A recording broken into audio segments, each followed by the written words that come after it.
एक चिट्ठी एक इंतजार भाग 4।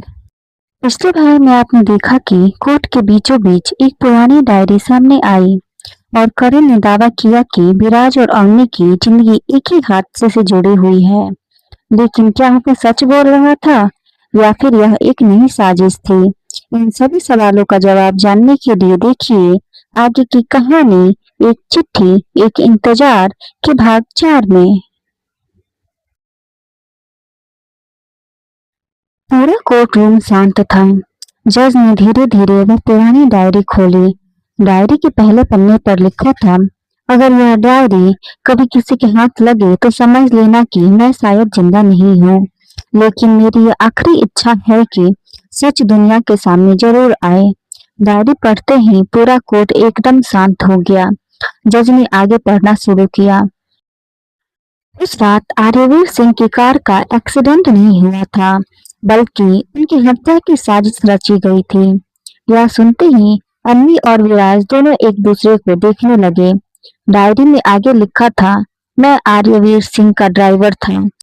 मैंने अपनी आंखों से देखा था कि एक काली एसयूवी ने जानबूझकर उनकी कार को टक्कर मारी। हादसे के बाद एक नकाबपोश आदमी बच्ची को उठाकर ले गया। जज ने अगला पन्ना पलटा।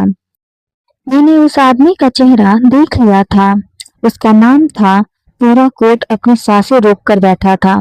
जज ने नाम पढ़ा, ध्रुव सिंघानिया। पूरे कोर्ट में हलचल मच गई। विराज हैरान रह गए। ध्रुव सिंघानिया? वह तो उनके दिवंगत पिता के छोटे भाई थे, जिनके बारे में सबको बताया गया था कि उनकी कई साल पहले मौत हो चुकी थी। विराज ने तुरंत कहा, यह नाम कैसे हो सकता है? चाचा ध्रुव तो मर चुके हैं। तब करण मुस्कुराया। उसने कहा, यह सबसे बड़ा झूठ है विराज। ध्रुव सिंघानिया मरे नहीं हैं। उन्होंने अपनी पहचान बदल ली थी। अन्वी ने घबराकर पूछा, लेकिन उन्होंने ऐसा क्यों किया? करण ने गहरी सांसें ली, क्योंकि उन्हें सिर्फ पैसा चाहिए था और उस दौलत तक पहुंचने के लिए उन्होंने सबको धोखा दिया। उस समय कोर्ट से बाहर अचानक अफरा तफरी मच गई। एक काली कार तेज रफ्तार से बाहर निकलने लगी। पुलिस ने उसे रोकने की कोशिश की, लेकिन कार भाग निकली। पुलिस अधिकारी कोर्ट के अंदर भागते हुए आए। सर, हमें खबर मिली है कि ध्रुव सिंघानिया जिंदा है और देश छोड़कर भागने की कोशिश कर रहा है। विराज ने बिना एक पल गवाए कहा, मैं भी चलूंगा। अवनी ने उसका हाथ पकड़ लिया। नहीं, इस बार तुम अकेले नहीं जाओगे। विराज ने उसकी तरफ देखा और मुस्कुरा दिए। ठीक है, अब हम हर लड़ाई साथ लड़ेंगे। कुछ देर बाद पुलिस की कई गाड़ियां और विराज की सिक्योरिटी टीम ध्रुव की कार का पीछा करने लगी। तेज बारिश शुरू हो चुकी थी। सड़क फिसलन भरी थी। ध्रुव बार बार पीछे देखकर हंस रहा था। तुम लोग मुझे कभी पकड़ नहीं पाओगे। लेकिन तभी आगे एक पुल पर पुलिस ने बैरिकेड लगा दिए थे। ध्रुव ने कार मोड़ने की कोशिश की। कार बेकाबू हो गई और सड़क के किनारे जाकर रुक गई। पुलिस ने उसे चारों तरफ से घेर लिया। ध्रुव धीरे धीरे कार से बाहर निकला। उसके चेहरे पर डर नहीं, बल्कि अजीब सी मुस्कान थी। उसने विराज को देखकर कहा, बहुत देर कर दी तुमने। असल खेल तो अब शुरू हुआ है। विराज ने गुस्से से पूछा, कौन सा खेल? ध्रुव हंस पड़ा। अगर तुम्हें लगता है कि मैं इस कहानी का सबसे बड़ा विलन हूँ, तो तुम बहुत बड़ी गलती कर रहे हो। इतना कहकर उसने अपनी जेब से एक पुरानी तस्वीर निकाली और विराज की तरफ फेंक दी। विराज ने तस्वीर उठाई और जैसे ही उस पर नजर डाली, उनके चेहरे का रंग उड़ गया। तस्वीर में ध्रुव के साथ कोई ऐसा इंसान खड़ा था जिस पर विराज सबसे ज्यादा भरोसा करते थे। विराज के होठ कांपने लगे। उन्होंने धीरे से कहा, न, नहीं, यह नहीं हो सकता। अवनी ने तस्वीर देखने की कोशिश की, लेकिन तभी पुलिस ने ध्रुव को गिरफ्तार करके गाड़ी में बैठा दिया। तस्वीर विराज के हाथ में ही रह गई और उसके पीछे लिखा था, असली गद्दार हमेशा सबसे करीब होता है। बारिश अब भी लगातार हो रही थी। पुलिस ध्रुव को अपनी गाड़ी में बैठा कर ले जा चुकी थी, लेकिन विराज वहीं खड़े थे। उनके हाथ में वही पुरानी तस्वीर थी। उनकी उंगलियां कांप रही थी। अम्मी ने धीरे से पूछा, विराज उस तस्वीर में कौन है? विराज ने कांपती आवाज में कहा, यह यह मेरा सबसे भरोसेमंद आदमी है। अम्मी ने तस्वीर अपने हाथ में ली। तस्वीर में ध्रुव सिंघानिया के साथ रोहन खड़ा था। वही रोहन जो पिछले 10 सालों से विराज का सबसे निजी सहायक था, जिसे विराज अपने परिवार का हिस्सा मानते थे। अम्मी हैरान रह गई। क्या रोहन? विराज ने गहरी सांस ली। मैंने उस पर अपनी जिंदगी से भी ज्यादा भरोसा किया था। उसी समय विराज का फोन बजा। कंपनी के मुख्य सुरक्षा अधिकारी की घबराई हुई आवाज आई।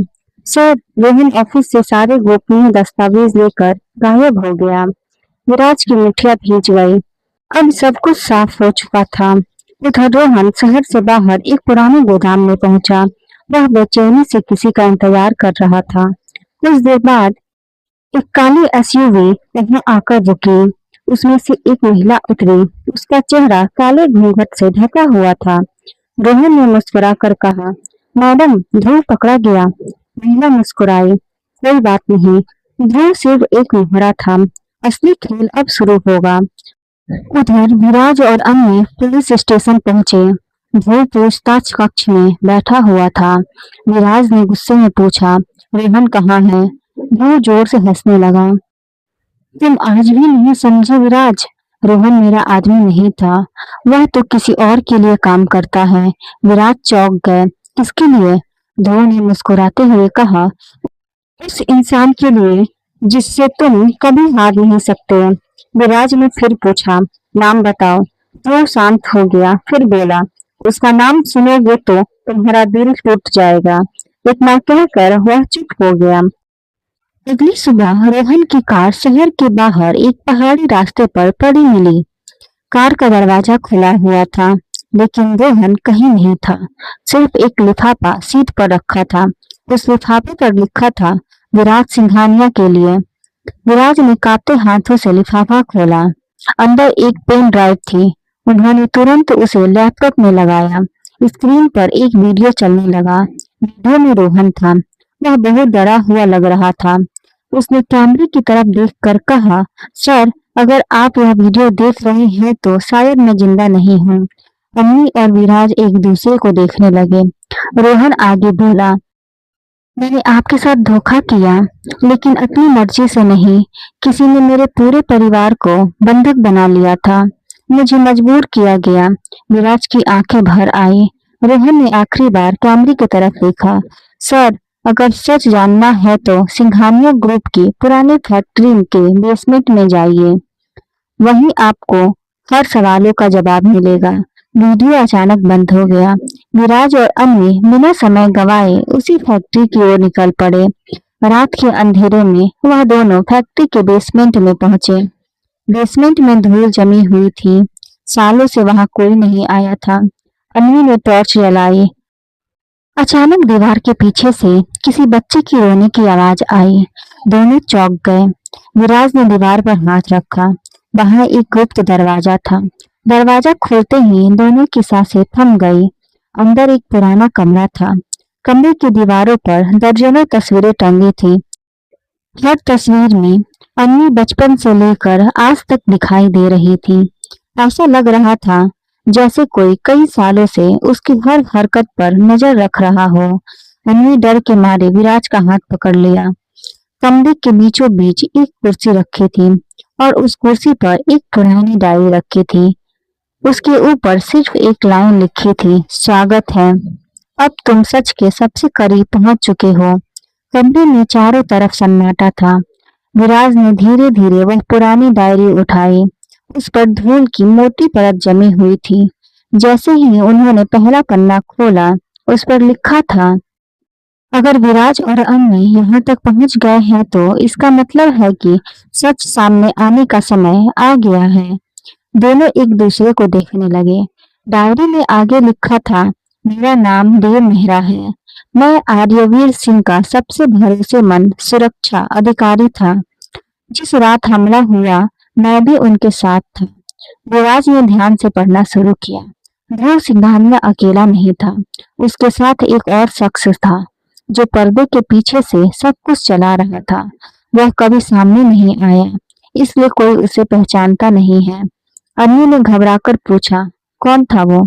विराज ने अगला पन्ना पलटा, लेकिन उस पन्ने का आधा हिस्सा फटा हुआ था। सिर्फ एक नाम का पहला अक्षर बचा था, एस। इतने में अचानक कमरे की सारी लाइटें बंद हो गई।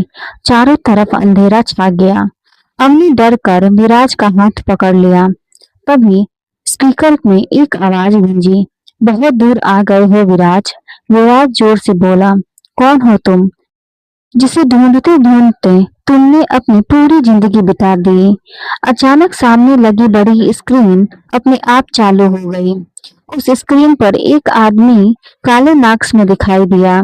उसने धीमी आवाज में कहा, अगर तुम सच जानना चाहते हो तो कल रात ठीक 12 बजे पुराने सिंघानिया महल में अकेले आना। अगर पुलिस लाई तो अन्वी जिंदा नहीं बचेगी। स्क्रीन बंद हो गई। अन्वी घबरा गई। विराज, यह कौन है? विराज ने पहली बार अपने चेहरे पर डर महसूस किया। जो भी है वह हमें बहुत पहले से जानता है। अगले दिन विराज ने पुलिस को कुछ भी बताए बिना अकेले जाने का फैसला किया, लेकिन अन्वी ने साफ मना कर दिया। मैं तुम्हें अकेले नहीं जाने दूंगी विराज। विराज मुस्कुराए, अगर तुम्हें कुछ हो गया तो मैं खुद को कभी माफ नहीं कर पाऊंगी। अन्वी ने उनका हाथ पकड़ लिया।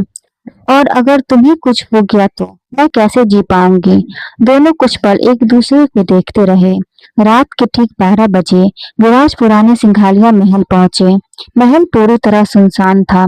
हवा की आवाजें पूरी महल में गूंज रही थी। जैसे ही विराज अंदर पहुंचे, दरवाजा अपने आप बंद हो गया। तभी ऊपर की मंजिल से ताली बजने की आवाज आई, ठक ठक ठक। विराज ने ऊपर देखा। सीढ़ियों पर वही काला मास्क पहने आदमी खड़ा था। वह धीरे धीरे नीचे उतरने लगा। हर कदम के साथ सस्पेंस बढ़ता जा रहा था। वह विराज के सामने आकर रुका। फिर उसने अपने चेहरे से मास्क उतार दिया। चेहरा देखते ही विराज की आंखें फैल गई। उनके मुंह से सिर्फ एक ही शब्द निकला, आप। आखिर कौन था वह नकाबपोश, जिसे देखकर विराज के होश उड़ गए? क्या वह कोई पुराना दुश्मन था, या कोई ऐसा अपना जिस पर विराज ने कभी भी शक नहीं किया? आखिर ऐसा क्या था उस महल में जो विराज और अम्मी की जिंदगी हमेशा के लिए बदल देगा?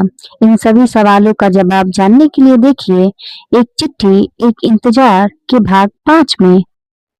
मिलते हैं कहानी के अगले भाग में। तब तक के लिए वीडियो को लाइक करें, चैनल को सब्सक्राइब करें और कमेंट में जरूर बताइए कि आपको यह वीडियो कैसा लगा।